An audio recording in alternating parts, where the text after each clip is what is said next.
Assalamualaikum guys. Hari ni Pak Murad nak masak ikan yang telah dikurung. Kadang bertahun-tahun dikurung. Sama pucuk ubi. Ni Pak Murad nak hidup api lah. Inilah bahan dia.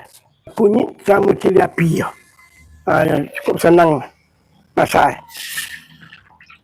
Tunggulah dia melogak. Jadi Pak Murad masukkan santan ni dulu. Kalau masukkan apa barang-barang itu kan takut hancur pula. Ni dah masuk santan dulu. Masuk santan sikit.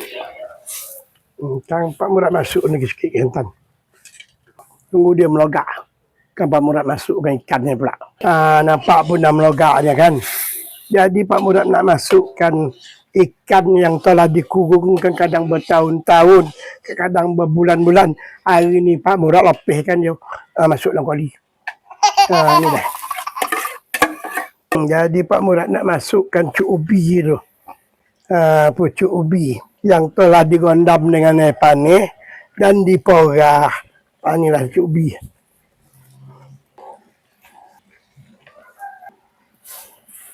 Tunggulah dia melogak sekejap kena masak kan Pak Murad masuk bayang lain-lain pula. Pak Murad nak beri garam lah. Secukup rasa. Garam pun cukup rasa. Pak Haji naik motor pun secukup rasa lah. Rasa sedap itu pun secukup rasa. Jadi Pak Murad nak buat asam koping.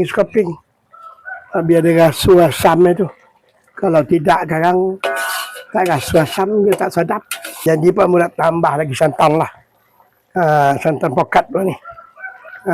Lagi sekejap lagi Pak Murad angkat ni. Pasal apa dia pun dah melogak dah. Dah masak ni. Pak Murad nak tutup lah api. Pak Murad tutup api. Guys, inilah hasilnya. Ikan yang terkurung selama ini dah terlepas masuk dalam ni. Sama masak lemak cili api. Sama pucuk ubi. Mantap.